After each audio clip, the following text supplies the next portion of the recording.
Laura, buenos días, ¿cómo estás? Te saludamos acá junto a Sofi Villagra. Buenos días, ¿cómo andan? Bien, Espero que bien. muy bien. Bueno, nosotros contábamos un poquito o adelantábamos la situación. No sé si podemos hacer un pequeño repaso, Laura, de esta situación que tienen ustedes con la caja de la provincia, las deudas que tienen, los intereses, ¿cómo es ese conflicto? Sí, bien, mira, tenemos dos conflictos con la ley, ¿no? Que es la ley 8577, que fue sancionada en 1996. Esa ley nos obliga a los profesionales independientes de muchas carreras, bueno, entre ellos veterinarios, médicos, somos 7 carreras profesionales obligadas a aportar a la caja de previsión. Ujú. Ya hay un primer problema ahí, que es que no podemos elegir a dónde aportar, sino que estamos obligados a aportar ahí. Los aportes que nos exigen son bastante elevados para nuestros ingresos profesionales. Somos profesionales independientes, entonces nuestros ingresos son fluctuantes. Y, por ejemplo, para que te hagas una idea, según un estudio de la FEPUC, que es la Federación de Profesionales de Universitarios de la Provincia de Córdoba, en octubre del 2022 el ingreso promedio de un profesional independiente era de 110.000 pesos, ¿no? Ujú. En ese contexto de bastante precarización, nos exigen aportes, por ejemplo, para los profesionales que tienen 12 años de recibidos, de 21.000 pesos, o sea, 20% del Sueldo. ingreso promedio de un profesional. Bien, eso solo en Frente a eso, aportes. sí. ¿Cómo? Eso solo en aportes, sin contar, por ejemplo, aquellos que tienen alguna deuda y tienen intereses también. Claro, sí, eso es solo aporte previsional sin ningún tipo de otra cobertura. O sea, no Bien. tenemos cobertura de obra social. Tenemos una mutual, que esa empezó a funcionar a 2 años, por ejemplo, pero que no llega a cubrir las prácticas del PMO, del Plan Médico Obligatorio. Bien, Son prestaciones muy básicas.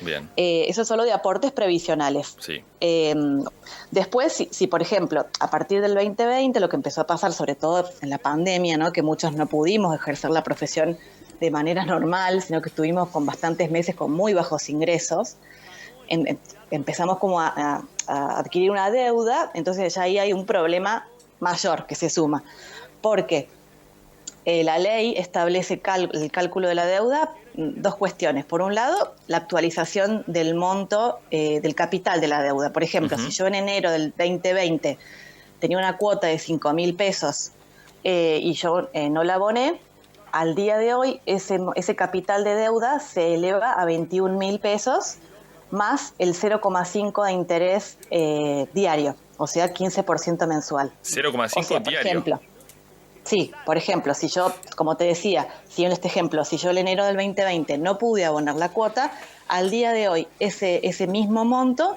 se me eleva a 21.000 pesos Wow. de deuda, Claro. solamente de un mes. O sea, imagínate durante todo el 2020 y parte del Y 2021 el monto que se hizo. O sea, no es muy difícil llegar a tener una deuda millonaria, ¿no? Como claro, muchos de los afiliados tenemos. también nos contaban, corregime vos, Laura si no es así, que Sí, además tienen un problema que es que no tienen la posibilidad de, digamos, por ejemplo, si un mes yo quiero pagar y no cancelar la deuda o viceversa, no tengo esa opción. O sea, tengo que pagar los aportes y también la deuda, todo junto, con lo cual, por ejemplo, puedo pagar 40 lucas un mes, por decirte. tal cual. Después a eso, sí, es así. No podés Cancelar deuda dividir por los sí misma, aportes, digamos. no, porque te obligan a cancelarlas, a adherirte con un débito automático en donde te incluyen el aporte mensual más el plan que tengas de deuda Bien. o tarjeta de crédito. O sea que estás obligado, si hay meses que se eleva a 60.000 pesos, por ejemplo, porque 2 veces por año tenemos una cuota de aguinaldo, lo cual también es bastante extraño, porque como profesionales independientes no tenemos Ujú. aguinaldo, pero en junio y en diciembre tenemos que pagar la mitad de un aporte mensual eh, por el tema del aguinaldo, o sea, 30.000 pesos solamente de aporte más el plan de deuda de cuotas que tengas, ¿no? Claro, durísima, durísima la Ahora acá, situación que habíamos sí, repasado ya alguna vez acá, pero está bueno retomarla porque entiendo que el miércoles se vota en primera instancia un proyecto presentado en principio por el legislador Dante Rossi. No sé si nos podés contar, Laura, en qué consiste sí. este proyecto y qué beneficios podría tener, por qué es tan importante para ustedes que avance. Sí, mira, es una declaratoria de proyecto de ley. O Ajá, sea, él tomando contacto con esta situación que tenemos, comenta ahí un poco en la Asamblea General de Legisladores la situación nuestra, sobre todo con esto de las altas deudas y los altos aportes que nos exigen, entre otras cosas, porque hay más, ¿no? Sí. Entonces, si este miércoles, si los legisladores lo aprueban, pasaría a la Comisión de Salud para que se revea la ley en estos puntos, en los puntos del cálculo de las deudas, sobre todo, que es lo que más nos preocupa, y digamos, la ley se revisa y después vuelve al recinto, y si se aprueba tendríamos una modificación que nos permitiría tener una ley más acorde a nuestra realidad profesional. Claro. Por eso es re importante que digamos que la gente se entere, que nos apoyen, haciendo presión, porque bueno, es una situación muy apremiante en la que colegas han tenido que cancelar la matrícula, por ejemplo, porque no llegan a cubrir los costos que implica la práctica profesional en estas condiciones. Porque no es solo el aporte de la caja, después está el monotributo, el seguro de mala praxis, la matrícula profesional, el alquiler de consultorio, son un costo muy alto para digamos, ingresos bastante magros que tenemos la mayoría. Claro. Laura, también respecto a la calidad de prestaciones de la caja de jubilaciones o el monto que tal vez estén cobrando las personas en este momento, por ejemplo, un psicólogo jubilado, ¿nos podés comentar algo para tener una idea también de si esto se corresponde con todas las exigencias? Y la verdad que no. Por ejemplo, la jubilación en octubre del 2022 era 80.000 pesos. Claro. En la actualidad es de 100.000 pesos, o sea, no llega a cubrir lo que es una canasta básica tipo 2 del INDEC, que ahora está en 152.000 pesos.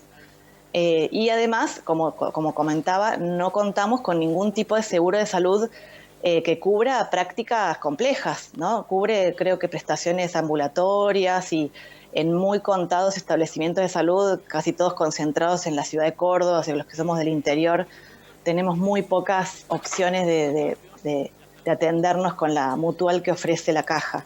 O sea que no se corresponde con la exigencia y los altos montos que estamos abonando. Sí. No, decimos.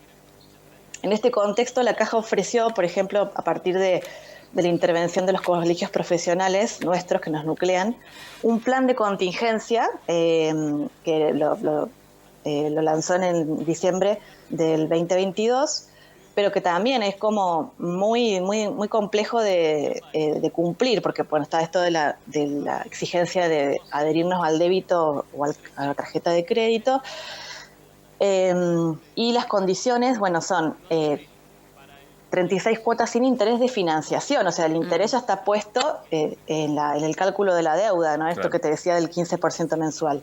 Sin interés de financiación, las 36 primeras cuotas, y después de las 36 primeras cuotas ellos se rigen por una tasa de interés, que es la tasa de interés Badlar, que es una tasa que la pauta el Banco Central para grandes inversores, ¿no? Que está regida por la inflación. Entonces, después de la cuota 37 no nos pueden asegurar el monto de la cuota, porque es una tasa variable y además muy elevada. Ahora creo que está en 6% mensual. Claro. Y además de eso, le sumamos el 10% al total de la cuota por gastos de gestión de cobro. O sea, es como si uno pagara la deuda 3 veces más o menos. Claro. Que se elevan cada vez más los montos, además cuando pasa el tiempo, que eso es complicadísimo. Y el proyecto, que bueno, va a tener su estreno, por decir de alguna manera, este miércoles en la legislatura, o una previa, consiste en una moratoria, en que ustedes tengan que pagar de otra manera, en que se le cancelen los intereses. ¿Cuál es la centralidad de ese proyecto? Y la idea es revisar eso. Son 2 artículos los problemáticos, digamos. El artículo 32, que es el que establece que el capital de deuda se actualiza el día de pago, que es lo que te decía de un capital de 5.000 en 2020, que no tenga que pagar los 21.000 en el 2022. Que el capital, bueno, no sé, qué opción podría haber que no sea esa, y el interés, porque antes del 96 el interés era 1% mensual. Claro. Y después establece el 0,5 diario. Esas 2 cuestiones. Y después hay otras, como te decía, por ejemplo, no hay pensadas moratorias para colegas que no lleguen a los años de aporte. Claro. Bueno, esto de contar con una obra social. hay como muchas cuestiones, pero esas son como las dos cuestiones centrales, ¿no? La de los dos artículos estos y bueno, y los demás también. Y también es un problema, Laura, para los recién egresados, supongo, porque tienen poco caudal y necesitan también la matrícula. Sí, tal cual, porque y aparte es una exigencia en algunas profesiones para obtener la matrícula, para poder ejercer, adherirse a la caja. Y cuando uno comienza a ejercer, ya tiene que pagar, por más que uno no tenga ingresos, primero que te exigen una cuota de matriculación o de alta en la caja, que creo que es 10.000 pesos, y las cuotas los primeros 2 años son de 7.000. Pero también hay que pensar que un recién egresado no cuenta con trabajo, entonces es como empezar a pagar una cuota bastante elevada sin tener ningún ingreso, o un ingreso muy, muy magro al principio, porque somos profesionales independientes, entonces nuestro trabajo lo vamos gestionando nosotros mismos. Claro. Y a veces demora eso. Bueno, es complejísima la situación, lo ha expuesto muy bien Laura. Muchísimas gracias, Laura, por haber charlado con nosotros, Bueno. y ojalá que tengan suerte a partir del miércoles. Bueno, les agradecemos el espacio porque somos todos profesionales que trabajamos con la población en general y la verdad que estamos muy, muy apremiados, angustiados con esta situación y eso repercute también en la calidad de nuestro trabajo, ¿no? Y es muy importante que podamos trabajar mejor y más tranquilos, pero también va a repercutir en la calidad de la atención que le damos a todos. Seguro, seguro, seguro. Ahí estaba la licenciada Laura Gonza, psicóloga en este caso, exponiendo las problemáticas con la caja de previsiones y el proyecto que el miércoles hace su debut, y la idea es que pase por lo menos a la Comisión de Salud de... Sí, perdón, decime, Laura. Sí, quería, si quieren, les paso el Facebook porque ahí está, digamos, una colecta de firmas para apoyar esto de que los legisladores aprueben la declaratoria de proyecto de ley que pase a revisión la ley 8577. El Facebook nuestro es Profesionales de la Salud Córdoba Unidos. Ahí está la planilla para poder firmar. Profesionales de la Salud Córdoba Unidos. Perfecto, Laura. Nosotros lo difundimos y, como decíamos, suerte entonces y gracias por haber charlado con nosotros. Muchas gracias por el espacio. Nosotros vamos con un poquito de música y en un ratito seguimos con más Es por acá.